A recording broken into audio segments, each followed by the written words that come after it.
Shalom, selamat malam Bapak Ibu, rekan-rekan yang dikasihi dalam Yesus Kristus Tuhan. Ketika kita saat ini juga masih berada di rumah saja, tapi biarlah kasih karunia daripada Tuhan tetap menyertai setiap kita, karena sampai malam hari ini kita boleh tetap memberikan satu pelayanan firman. Haleluya, Family Ministry bisa kembali didengar, disaksikan di dalam YouTube channel maupun di Facebook secara live setiap hari Sabtu jam 7 malamnya.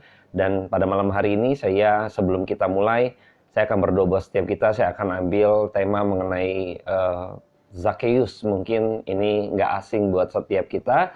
Kita sudah mengetahui kisah daripada Zakheus mungkin sejak sekolah minggu gitu ya. Tapi malam hari ini biarlah saya coba menceritakan ulang kembali, sehingga kita mendapat satu pendalaman-pendalaman yang mungkin berbeda, yang mungkin belum pernah kita dengar. Biar malam hari ini Roh Kudus menuntun setiap kita agar kita semakin hari mengerti akan kebenaran firman Tuhan. Saya akan pimpin dalam doa. Bapa dalam surga, terima kasih buat kebaikan yang Tuhan berikan pada kami, karena malam hari ini kembali kami disapa oleh perkataan Allah yang bersifat kekal itu, yaitu firman Allah. Kami mohon Roh Kudus memberikan kami pengertian sehingga kami mengetahui hal-hal yang mungkin kami belum pernah dengar, tapi biarlah kebenaran Tuhan boleh membongkar segala pikiran kami sehingga kami menyadari bahwa sesungguhnya kebenaran firman Tuhan boleh kami taati, kami boleh dikuatkan oleh karena perkataan-Mu itu sendiri Tuhan. Terima kasih Bapa, pimpin waktu ke depan, hamba-Mu terbatas, tapi Roh Kudus-Mu tak terbatas setiap kami. Dalam nama Tuhan Yesus Kristus, berkarya atas hati dan pikiran kami malam ini. Amin. Baik, saya akan bacakan terlebih dahulu di dalam Lukas 19 yang terambil dalam kitab Injil Lukas 19 ayat 1 sampai ayatnya yang ke-10. Saya akan bacakan buat setiap kita. Zakheus. Yesus masuk ke kota Yeriko dan berjalan terus melintasi kota itu. Di situ ada seorang bernama Zakheus, kepala pemungut cukai. Dan ia seorang yang kaya, ya. Ia berusaha untuk melihat orang apakah Yesus itu. Tetapi ia tidak berhasil karena orang banyak, sebab badannya pendek. Maka berlarilah ia mendahului orang banyak, lalu memanjat pohon ara untuk melihat Yesus yang akan lewat di situ. Ketika Yesus sampai ke tempat itu, ia melihat ke atas dan berkata, "Zakheus, segeralah turun, sebab hari ini aku harus menumpang di rumahmu." Lalu Zakheus segera turun dan menerima Yesus dengan sukacita. Tetapi semua orang yang melihat hal itu bersungut-sungut, katanya, "Ia menumpang di rumah orang berdosa." Tetapi Zakheus berdiri dan berkata kepada Tuhan, "Tuhan, setengah dari milikku akan kuberikan kepada orang miskin, dan sekiranya ada seorang yang kuperas dari seseorang akan kukembalikan 4 kali lipat." Kata Yesus kepadanya, "Hari ini telah terjadi keselamatan kepada rumah ini, karena orang ini pun anak Abraham. Sebab anak manusia datang untuk mencari dan menyelamatkan yang hilang." Baik. Kita coba akan memperhatikan beberapa hal gitu ya. Mungkin hal-hal kecil, tapi biarlah ini menjadi satu penggambaran tertentu yang membuat kita dicerahkan kembali, diingatkan kembali, disegarkan kembali. Yang pertama adalah kota Yeriko. Ya. Kota Yeriko inilah kota yang telah dikutuk pada waktu itu zaman Yosua. Nah, kita akan coba lihat dulu di dalam Yosua 6 ayat 26. Saya akan bacakan kembali kebenaran firman Tuhan. Di dalam Yosua 6 ayat 26, firman Tuhan katakan demikian. Pada waktu itu bersumpahlah Yosua, katanya, "Terkutuklah di hadapan Tuhan orang yang bangkit untuk membangun kembali kota Yeriko ini.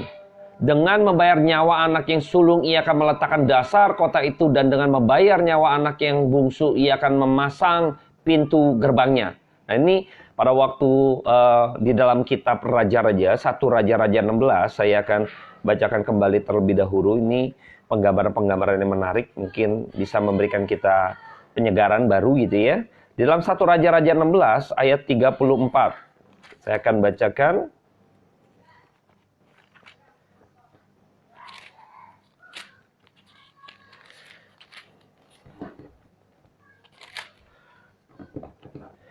Pada zamannya itu Hiel, orang Betel membangun kembali Yeriko dengan membayarkan nyawa Abiram, anaknya yang sulung, ia meletakkan dasar kota itu. Dan dengan membayar nyawa Sugub, anaknya yang bungsu, ia memasang pintu gerbangnya sesuai dengan firman Tuhan yang diucapkannya dengan perantaraan Yosua bin Nun. Nah, pada waktu itu kita tahu bahwa penggambaran ini, Yosua ini pada waktu zaman Yosua ya, Yeriko ini kan dari ketika bangsa Israel akan merobohkan Yeriko gitu ya, satu kota ini, kota Yeriko ini kota sebagai kota yang sudah dikutuk ya, jadi penggambaran sebagai manusia yang di dalam kutuk dosa gitu ya. Maka Kristus datang kepada kota Yeriko sebagai penggambaran Kristus datang kepada manusia yang sudah di dalam berada dalam kutuk oleh karena dosa, yang dimana orang-orang manusia-manusia berdosa yang tidak mampu untuk bisa diselamatkan oleh dirinya sendiri. Maka pada waktu itu kita berada di dalam kutuk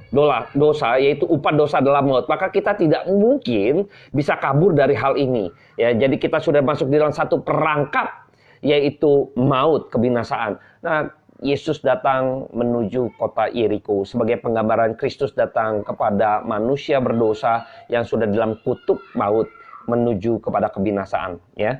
Jadi ini menarik ya. Jadi penggambaran ini seperti kitalah yang sebenarnya Tuhan datang gitu ya. Makanya sekali lagi keselamatan ini dari Allah dengan caranya Allah. Harus Allah sendiri yang menyelesaikannya, harus Allahnya sendiri yang harus datang menyelesaikan masalah dosa. Nah, ketika kita lihat bahwa di sini Zakheus profilnya dia kepala pemungut cukai. Jadi namanya seorang kepala tentu dia memiliki satu jajaran di bawahnya gitu ya.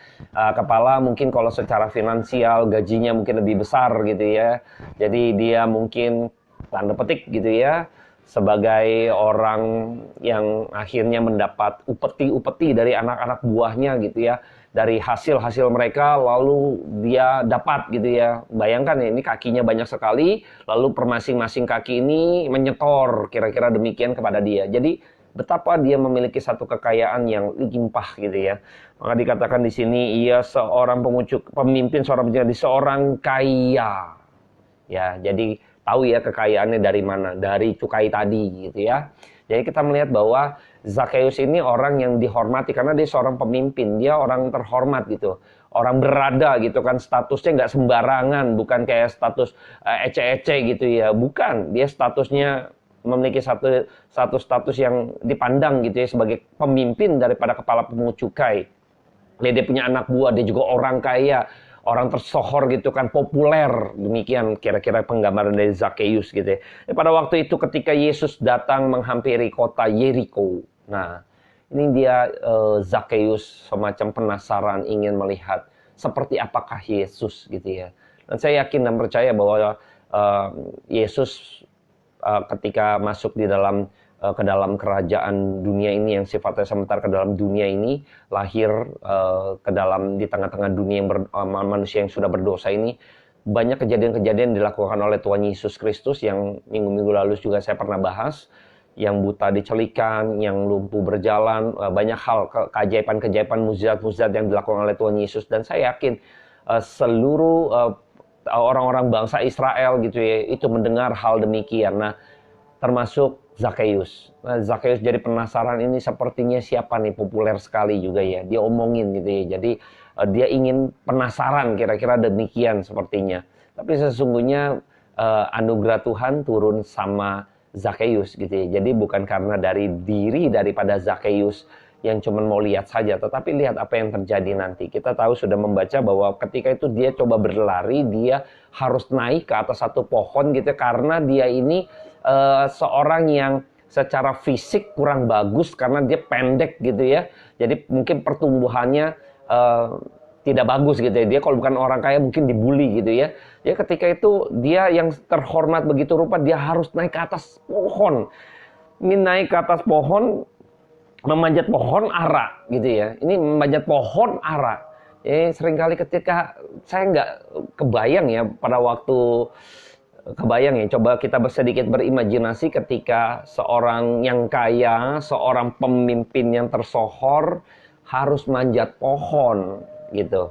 Saya nggak kebayang ya. Jadi kadang di sini saya lihat ada kerendahan hati daripada Zakheus gitu ya. Ada kerendahan hati daripada Zakheus. Dia kan ya tentu sebagai seorang pemimpin kita juga punya ajudan gitu ya. Ngapain saya? Jadi saya bisa aja suruh ajudan saya gendongin saya gitu kan. Atau siapkan tangga, siapkan satu tempat gitu yang tinggi untuk saya bisa lihat ketika Tuhan Yesus berjalan dan saya bisa mendapat satu spot yang bagus yang untuk bisa melihat Yesus ketika itu datang gitu ya. Tidak demikian. Dia didorong oleh karena anugerah Tuhan turun atas Zakheus. Jadi Zakheus pun menanggalkan itu semua. Kita akan lihat hal-hal yang akhirnya kita tahu bahwa sebenarnya anugerah Tuhan turun atas Zakheus. Maka Zakheus bisa melakukan hal-hal demikian. Yang pertama adalah ketika dia harus naik ke atas pohon ara. Di situ saya tahu bahwa anugerah Tuhan turun atas Zakheus. Karena tidak mudah bagi seorang yang terpandang, seorang yang kaya, langsung tiba-tiba bisa rendah hati begitu rupa. Kalau bukan karena Roh Kudus atau anugerah daripada Tuhan turun atas orang itu, maka tidak mungkin orang yang begitu mungkin punya jabatan sombong begitu rupa. Tapi karena ketika anugerah Tuhan turun atas setiap kita, maka kita bisa demikian rupa diubahkan seketika begitu rupa. Nah, saya melihat ketika Zakheus naik ke atas pohon ara. Nah, ini ada peristiwa juga pohon ara ya. Seringkali penggambaran pohon ara, Tuhan juga pernah mengutuk pohon ara yang tidak berbuah gitu ya. Jadi ketika itu murid-muridnya melihat hal kejadian itu. Nah, ini juga pohon ara ya, ketika itu disinggung juga ketika itu Zakheus naik kepada pohon ara. Kalau kita tahu bahwa ketika Tuhan mengutuk pohon ara, itu kalau nggak bertumbuh, nggak berbuah gitu kan, Tuhan malah sekalian kutuk gitu ya. Maka Tuhan bilang kapak sudah tersedia gitu ya, nggak bertumbuh dia hajar begitu rupa gitu kan, untuk dibakar. Nah, ketika kita melihat bahwa sesungguhnya nih, jangan sampai ketika kita menjadi pribadi-pribadi orang yang percaya mau ikut Tuhan gitu ya, tetapi akhirnya tidak mengalami satu perubahan, tidak berbuah, tidak bertumbuh yang seharusnya, yang sebagaimananya. Jadi ketika itu pohon ara menjadi bagian yang kejadian kecil yang tadi Yeriko sebagai penggambaran kota yang dikutuk, maka Kristus harus datang justru melepaskan kutuk tersebut gitu ya. Pohon ara ini pohon yang juga Tuhan pernah kutuk gitu ya. Kalau nggak berbuah, nggak sebagaimananya, maka Tuhan akan binasakan atau tidak akan berbuah sama sekali. Maka tidak ada orang yang akan menikmati buah dari pohon itu gitu ya. Nah, ini penggambaran mungkin kejadian-kejadian kecil gitu ya, tapi saya berharap ini mampu memberikan penyegaran baru buat iman kita. Sehingga kita harus benar-benar menyadari bahwa sesungguhnya kita ini pribadi yang harus berbuah, harus menghasilkan sampai Tuhan bisa menikmati dari apa yang di dalam pertumbuhan iman kita. Nah, ketika Tuhan mengutuk karena nggak bisa menikmati buah dari pohon ara tersebut. Nah, bagaimana dengan kehidupan kita sebagai orang-orang percaya yang selama ini sudah mengikuti Tuhan? Saya berharap kita benar-benar sungguh-sungguh menghasilkan buah-buah sehingga Tuhan bisa menikmati hidup kita. Bukan kita menikmati hidup kita ini. Tidak. Hati-hati.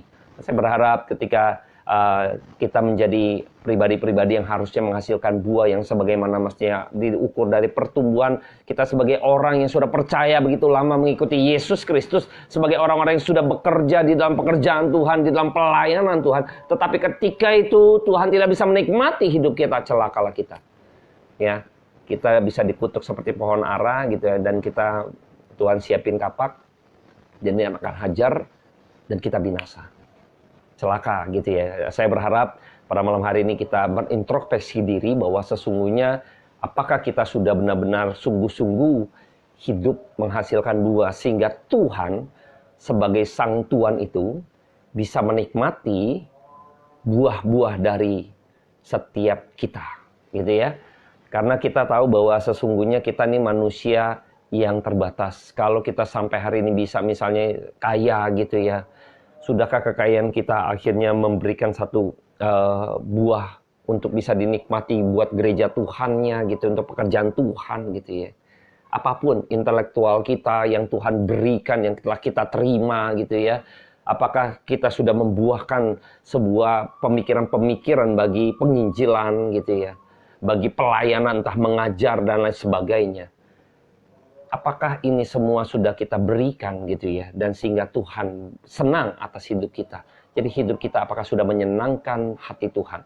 Nah, ini perenungan buat setiap kita. Kita lanjutkan ketika itu Zakheus lalu Tuhan melihat Zakeus gitu ya. Kata Tuhan demikian, Zakeus segeralah turun sebab hari ini aku harus menumpang di rumahmu. Wah, ini harus menumpang di rumahmu. Ini ketika itu Tuhan tahu bahwa sesungguhnya Tuhanlah yang berinisiatif. Ketika manusia yang sudah berdosa pun Tuhanlah yang berinisiatif untuk turun ke dalam dunia. Dilahirkan dengan kehinaan, membatasi diri sebagai manusia yang juga bisa sakit, yang juga bisa berdarah, berdaging gitu ya, yang mengalami hal-hal demikian. Nah, saya melihat bahwa Tuhan berinisiatif. Tuhan mengatakan kepada Zakeus bahwa hari ini aku harus menumpang di rumahmu. Nah, ini Tuhan datang kepada manusia berdosa, karena kita tahu bahwa banyak orang-orang akhirnya melihat hal itu bersungut-sungut. Dia tuh gaul. Nah, saya akan bacakan di ayat yang ke-7. Tetapi semua orang yang melihat hal itu bersungut-sungut, katanya ia menumpang di rumah orang berdosa. Justru Kristus datang untuk orang-orang berdosa. Kristus datang untuk orang-orang seperti Zakeus. Orang berdosa yang membutuhkan keselamatan. Orang sakit yang membutuhkan tabib. Bukan orang sehat yang membutuhkan tabib. Tetapi justru orang yang sakit. Nah, sama Kristus datang untuk orang-orang yang berdosa. Makanya ketika itu inisiatif Allah turun.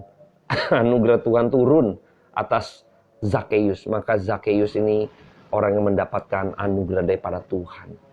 Ketika itu ada antusias yang luar biasa. Ada satu kesukacitaan yang luar biasa. Zakeus bisa menyambut begitu rupa. Ini hal yang menarik gitu ya. Kalau kita ingat bagaimana ketika kita pertama kali gitu ya mendapat kasih mula-mula, bagaimana ketika kita mulai pertobatan kita di awal-awal kita menyambut begitu rupa, begitu hangat gitu ya. Kita begitu rupa bisa memiliki satu kerinduan yang begitu besar untuk mau bersekutu dengan Tuhan. Nah, ini ketika itu Tuhanlah yang berinisiatif. Jikalau tidak, maka tidak mungkin Zakeus akhirnya mendapatkan kehangatan itu. Mungkin akan dilalui begitu saja. Mengapa Tuhan mengatakan, kalau bukan Tuhan yang berinisiatif, kalau bukan Tuhan yang menganugerahkan itu, mungkin Zakeus pun tidak akan menerima. Barang siapapun setiap kita, kalau bukan Tuhan yang memberikan anugerahnya, tidak mungkin saya mencari perhatian Tuhan. Tidak mungkin bisa. Karena Tuhan jijik dengan kita manusia berdosa. Tidak ada yang berkenan. Tapi sekali lagi, anugerah Tuhanlah yang limpah atas keselamatan setiap orang percaya. Ketika Zakeus itu akhirnya memperoleh satu sukacita yang begitu rupa, akhirnya dia antusias begitu rupa menerima Kristus, maka Zakeus berkata, berdiri dan berkata kepada Tuhan. Yang perkataannya di ayat 8 saya akan bacakan ulang. Tuhan, setengah dari milikku akan kuberikan kepada orang miskin. Ya. Setengah, bayangin 50%. Dia berikan kepada orang miskin. Nah, saya melihat bahwa ini satu perubahan gitu ya. Dia sebagai pribadi yang kepala pemimpin pemungut cukai, dia mungkin yang pasti orang serakah gitu ya, karena mau dari sini, mau dari sana, mau dari sini, mau semuanya harus setor ke saya karena saya seorang pemimpin. Tentu dia kaya begitu rupa karena dia serakah, nggak mungkin dia mau berbagi. Kenapa dia sekarang mau berbagi 50%? Dia kasih kepada orang miskin.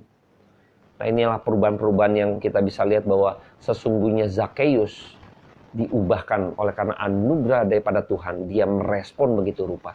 Anugerah Tuhan mendahului daripada respon manusia. Ketika turun atas Zakeus, turun atas seseorang yang berdosa, maka manusia itu akan merespon kepada Tuhan. Ini penting.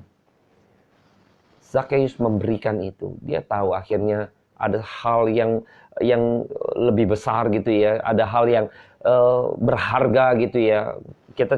Saya coba baca lagi di dalam Matius 13.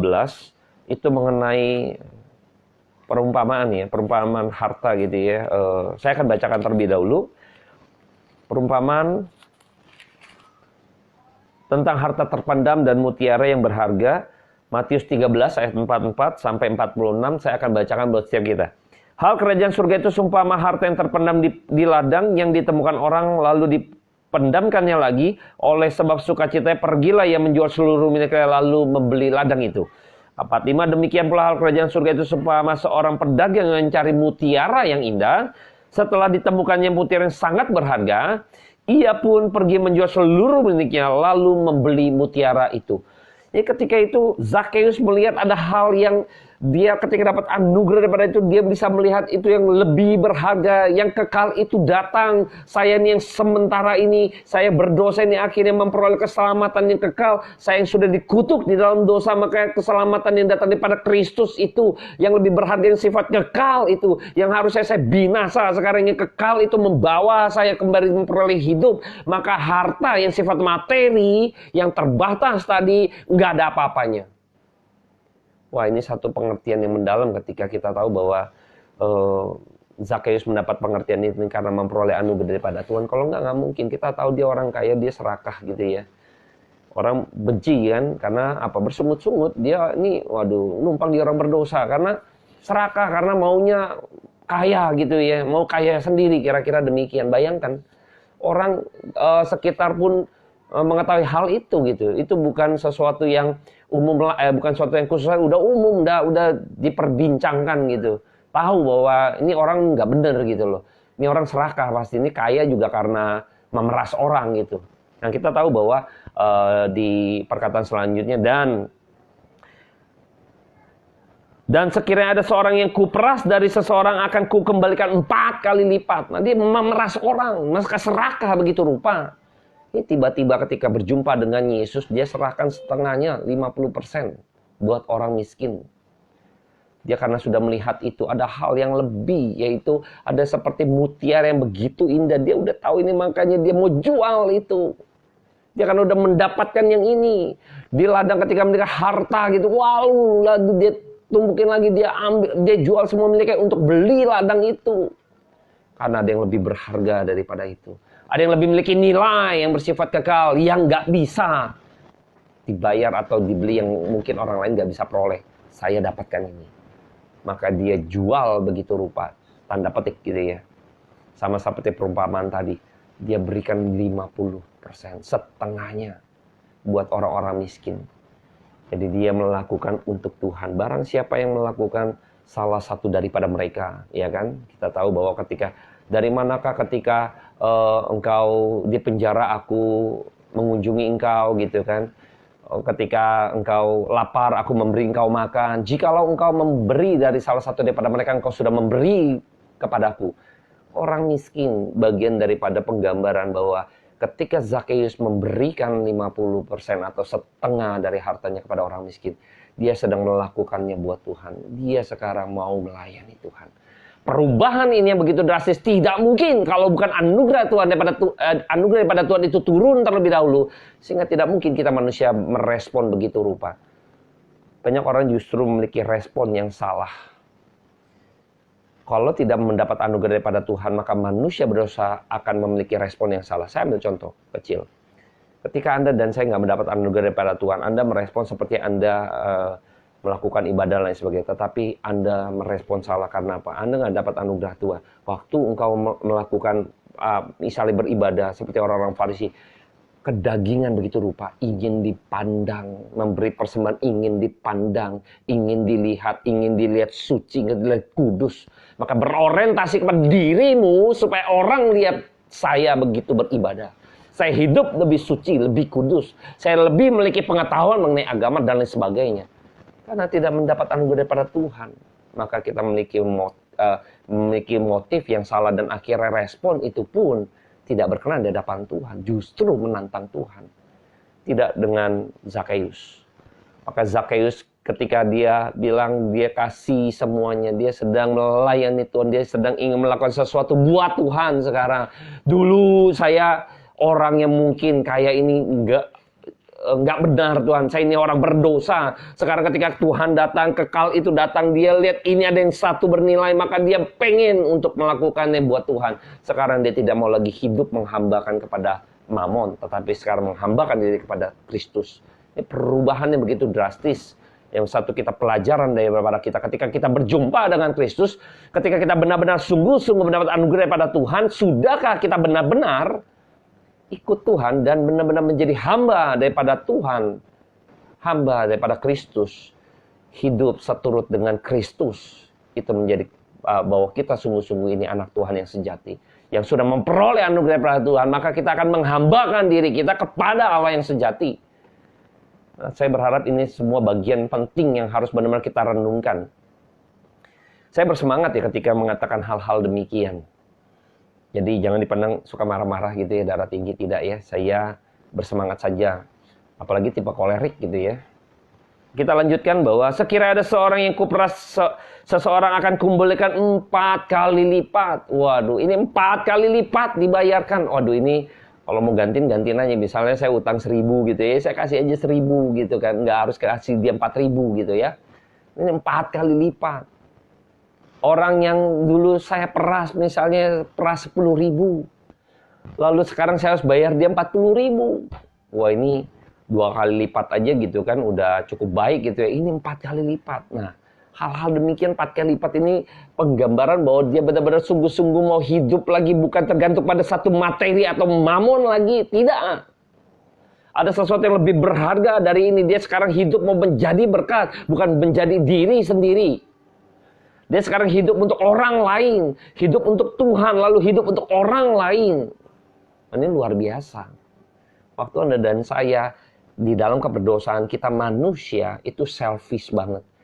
Kita egonya begitu rupa, kita mementingkan diri kita sendiri, nggak peduli orang lain, bodo amat. Yang penting orientasinya diri saya.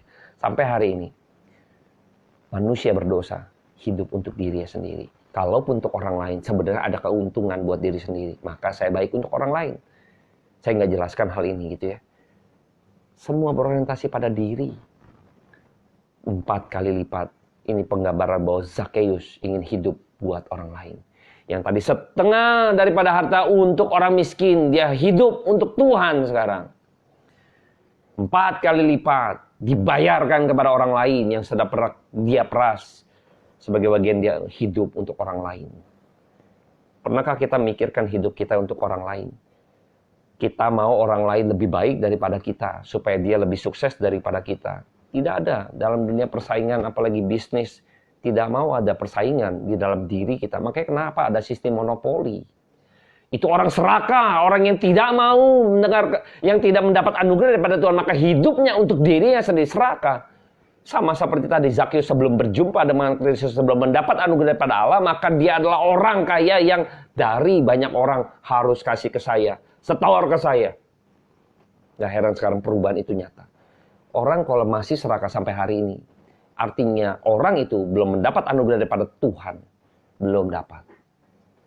Orang yang sampai hari ini memikirkan dirinya sendiri adalah orang-orang yang bukan orang-orang Kristen sejati, orang yang bukan memiliki satu anugerah yang sungguh-sungguh mendapat anugerah pada Tuhan, bukan. Kalau hidup kita tidak kalau hidup kita tidak berubah seperti pohon ara, Tuhan akan kutuk, maka orang itu tidak mendapat anugerah daripada Tuhan sesungguhnya. Sama seperti pohon ara yang dikutuk. Maka orang tidak bisa menikmati, siapapun nggak bakalan menikmati buah dari pohon itu yang sudah dikutuk Tuhan. Jangan sampai Tuhan mengutuk hidup kita sehingga hidup kita nih nggak bisa dinikmatin siapapun. Celaka. Engkau mau bawa hartamu sampai mati, makan situ. Gangat karat, nggak bisa bawa. Hati-hati. Hati-hati. Nah, ketika 4 kali lipat ini, teman saya pernah berdiskusi dengan saya, ini hal menarik gitu ya. 4 kali lipat ini bagian yang pertama ya mungkin berhutang pokok hutangnya gitu ya. Penggambaran dari pokok hutangnya dia gantikan ini peras pokok hutangnya. Saya pernah peras dia misalnya 10.000, maka saya yang pertama ini pokok hutang saya ganti dia 10.000. Udah cukup kan 10.000. Kenapa harus 4 kali lipat? 1 kali lipat aja udah bayar aja. Kemarin ini peras berapa? Saya 10.000 dia balikin 10.000, ini 4 kali lipat. Yang kedua mungkin ya karena dia sudah diperas 10.000, waktu engkau saya peras 10.000, engkau mengalami satu kesulitan. Engkau harus berjibaku lagi. Engkau mengalami kesulitan tertentu sehingga saya harus gantikan kamu 2 kali lipat. Mungkin sudah cukup. Tidak. Yang ketiga kali lipat. Seharusnya ketika misalnya 10.000 tadi atau uang yang tidak aku peras, mungkin kamu tidak mengalami hal-hal yang berat tadi, engkau nggak mengalami kerugian atau engkau harusnya mendapat satu keuntungan tertentu, maka aku gantikan. Gitu ya, cukup ya. Pokoknya, oke, kamu kesulitan yang waktu kemarin saya ambil, saya peras, kamu mengalami kesulitan, saya ganti kesulitan kamu. Ini bukan juga menggantikan kesulitan. Oh, mungkin waktu itu kalau saya nggak peras, kamu kan bisa mendapat satu untung atau kamu bisa tidak mengalami kerugian dan sebagainya. Ya, ini saya gantikan kamu.